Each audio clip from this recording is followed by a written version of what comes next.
Shane Leiter is now joining.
Hey Minot, 2020 is the year for more.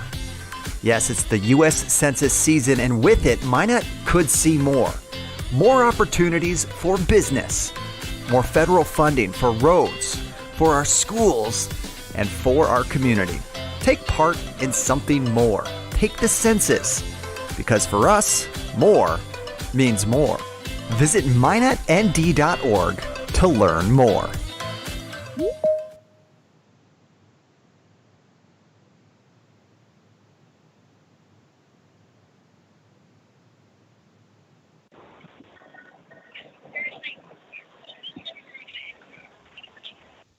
Kelly Barnett is now joining.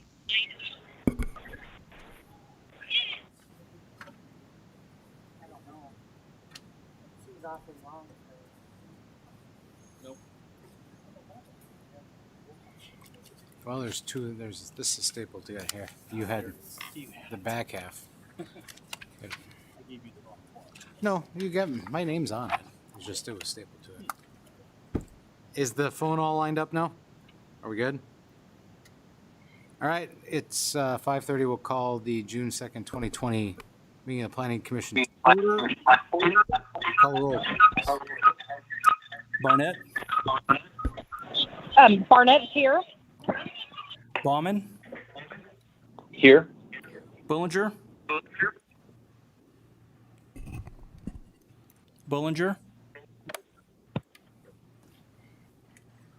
Are you on mute? Demakis? Yes. Gates? Yes. Hochhalter? Yes. Yes. Coop? Coop? Leiter? Yes. Nesdal? Yes. Offerdahl? Yes. Severson? Yes. Wagonist? Yes. You have a quorum. Very good, and we'll rise for the pledge. Pledge allegiance To the flag of the United States of America and to the republic for which it stands, one nation, under God, indivisible, with liberty and justice for all. All right, moving on. Next order of business, approval of the May 5th, 2020 meeting minutes. Is there a motion to approve? I will make a motion to approve. Motion by Offerdahl. Is there a second? Second, Bauman. Second by Bauman. Any discussion? All right, hearing none, we'll call the roll. Barnett, Yes. Bauman, Yes. Bollinger, Demakis, Yes. Gates, Yes. Hochhalter, Yes. Yes. Coop, Leiter, Yes. Nesdahl, Offerdahl, Yes. Severson, Yes. Wagonest. Yes. Motion passes. Very good. And before we jump into the one item on the agenda here of business, we have a new member on the commission, and I assume, Tammy, you are a county appointee, right? No. No? She's a city. I'm sorry. Tammy's a city. Tammy Nesdahl is now on the board as one of our city appointees, and we are now full, are we not? Or are we still short one? Mr. Chairman, we're still short one. It is the county position. Gotcha. Referred to. All right. Well, we're close. So, welcome, Tammy. It's a pretty short one tonight, so not too much meat on the bones. Okay. All right. So the first and only order of business for the commission tonight is an interim use permit. An application by Minot Public Schools for an interim use permit to allow for 2 additional portable classroom units at Jim Hill Middle School to meet projections for increased number of students. Property is located at 1000 6th Street Southwest. We will turn it over to staff for the report. Yes, thank you, Mr. Chairman. As you mentioned, this is a request for an interim use permit, which is similar to our more commonly requested conditional use permits, but as the name implies, this would be for a temporary use, an interim solution until a more permanent solution can be found. This is for portable classrooms at Jim Hill. There's a vicinity map on the screen and shows the school property and hatched area. The very right side that's highlighted in a lighter blue is actually the Jim Hill property, because to the west is the high school and the athletic fields and whatnot. And here's a blown up aerial view that shows the Jim Hill property itself. This property is Zone P public, and the only interim use that's allowed in the public zone is a modular classroom on school property with a principal building present. And here's a blown up, an enlarged aerial view. You'll see 5 blue boxes and or rectangles and 2 red ones. The 5 blue ones are actually existing modular classrooms. They're on the site. The 2 red rectangles are the proposed additional 2.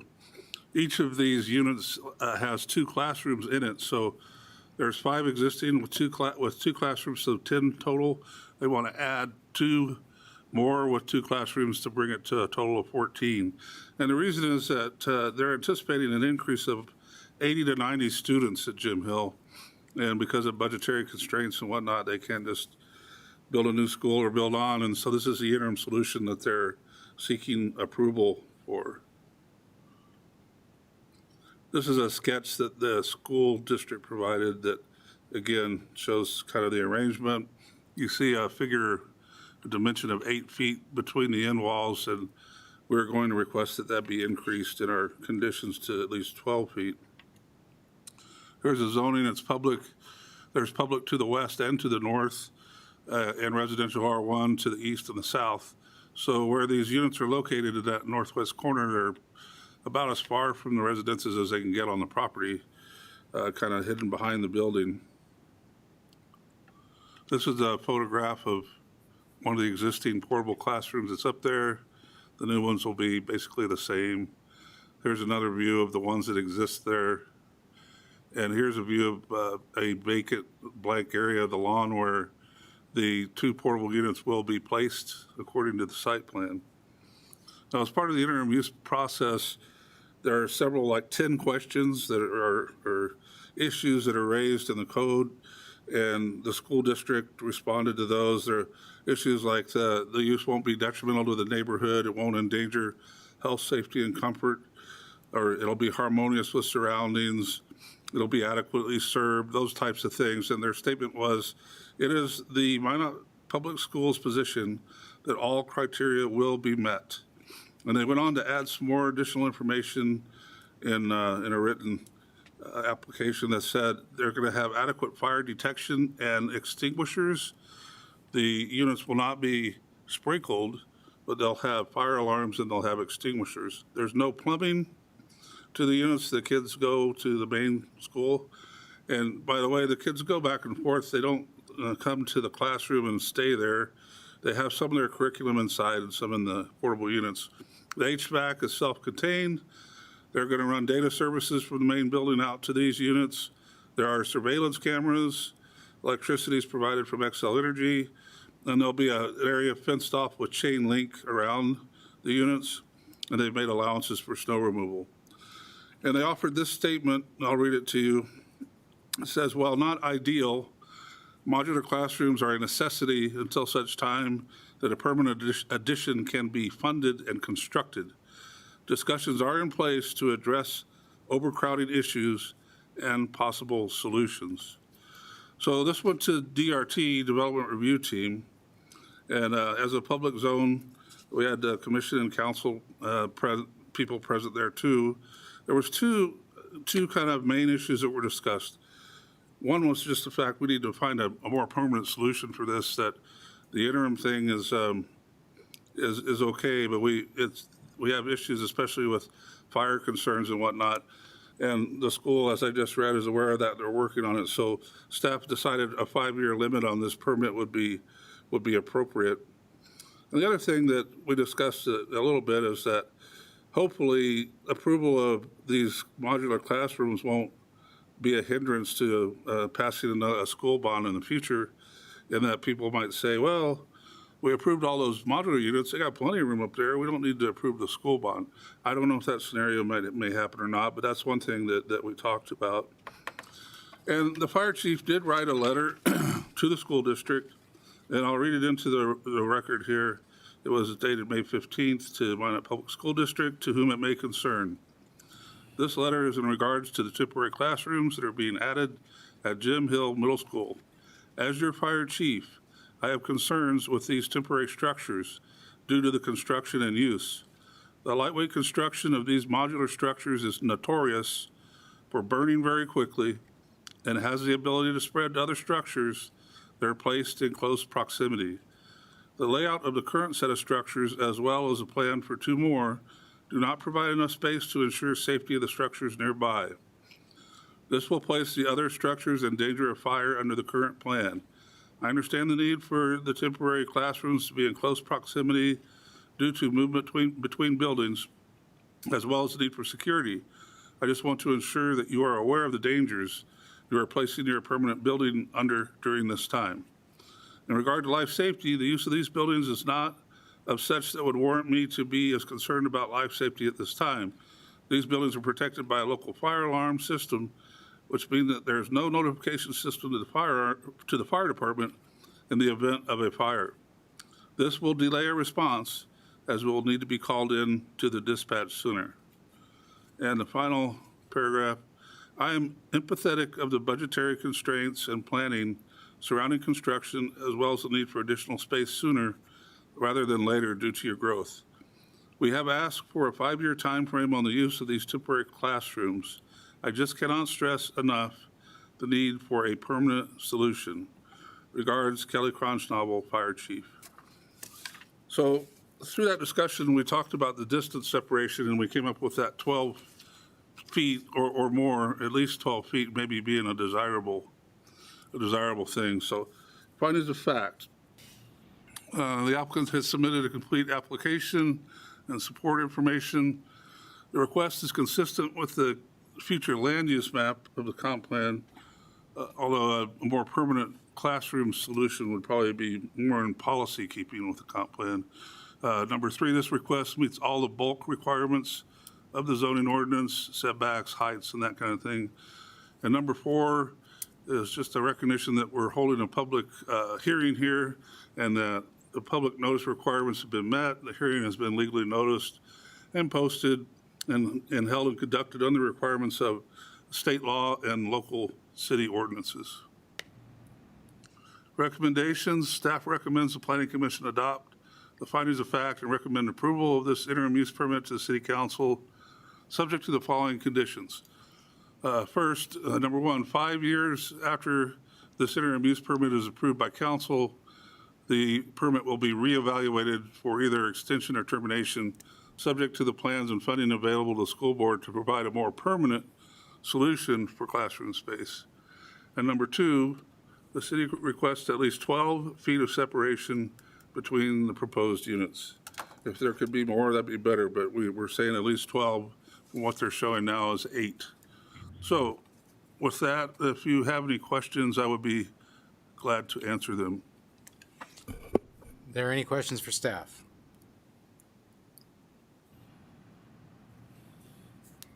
All right, hearing none, we did not receive any written statements or calls into the portal or what have you. No, I did not receive any comments from the city clerk through the portal. All right, very good. Well, that means it's up to the commission, so I will turn it over for a motion. This is Commissioner Bauman. Motion to approve based on the staff recommendations, including the 5-year term limit on this interim use permit, as well as the finding of facts. Very good. We have a motion by Commissioner Offerdahl. Is there a second? Second, Commissioner Bauman. Second by Bauman. And 12 feet. I'll amend my motion here. I'll motion to approve based on the staff recommendations, including the 5-year term limit, as well as the recommended 12 feet distance between units. Second still stand, Commissioner Bauman? Yes, it does. Okay. All right. Any discussion? Very well. Commissioner Bauman. Go ahead. I plan on supporting this permit because I think it's in the best interest of the public at this time. However, I just want to put on the public record that as a citizen who's been appointed to help make our community better through careful consideration of how our land is used in this community, I'd be failing to do my job if I did not say that something like this really can't be a permanent solution for the classroom demands of our public schools. And with the fire chief advising against portable classrooms because they're not safe for our students and the MPS faculty and staff, I would just like to publicly encourage the school board and the taxpayers to find some common ground and get to a safer long-term solution for our children and our neighbors, sorry. Thank you, sir. The city attorney has something she wishes to contribute. Go ahead. Hi, can you hear me okay? Yep, we got you. Perfect. So my question is for Principal Planner Lang. So under the zoning code, section 30-4C6, it says that the planning commission shall recommend an interim use permit and then the council will issue the same only if it's subjected to by an agreement with the owner, conditions that the city council can impose, and that includes a condition that the owner will provide an appropriate financial surety to cover the cost of removing the interim use and any interim structures upon the expiration of the interim use permit. So I didn't see that condition listed in the staff recommendation, so I'm just want to double check and see if that can either be included or if it's otherwise been addressed by the applicant. I'm not aware that it didn't come up in our discussions, but I think it certainly could be included in the recommendations to council. Yeah, what kind And of? I agreement would have they recommend had? that. Have they had that similar agreement with the other portables that we had at? No, Longfellow? and I meant to mention in my presentation, the 5 that are up there already, for whatever reason, don't have interim use permits. They did get building permits to connect to utilities and be anchored in the locations they're in. But I suppose the building department didn't realize there was any requirement and nobody knew in planning, and they were placed as recently as 2016 and 2018, I believe. But I don't think we can go back legally and do anything retroactively for those that kind of slipped through the cracks. But these newer ones, the 2, certainly we can have an interim use permit situation. And so I'm not aware, Mr. Upperdahl, of how it's handled in the past on the 5 here, at least, that there was no IUP. Correct. So Correct. And I don't know if the Longfellow ones that they had down there for a while before they moved them, who incurred that cost on moving them? I'm not sure either. But yes, I think we should add that if we can. I would suggest that somebody offer an amendment to the motion to cover the issue. To amend whatever she said. You can. I might have to have her repeat it. And it would be a motion to amend the, to include and agree, excuse me. Here, I got it right here. Here's number. To amend the motion to include a condition that the owner will provide an appropriate financial surety to cover the cost of removing the interim use and any interim use structures upon the expiration of the interim use permit. We have a motion to amend the motion to include the language as just laid out by the city attorney. Is there a second to the amendment?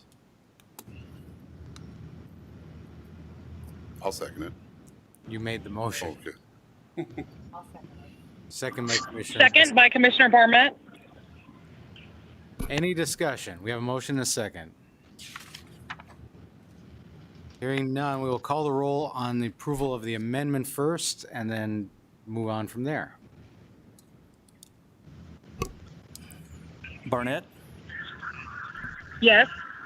Bauman, Yes. Bullinger, Demakis, Yes. Gates, Yes. Hochhalter, Yes. Yes. Coop, Leiter, Yes. Nesdahl, Offerdahl, Yes. Severson, Yes. Wagonist. Yes. Motion carries. Very well, motion carries.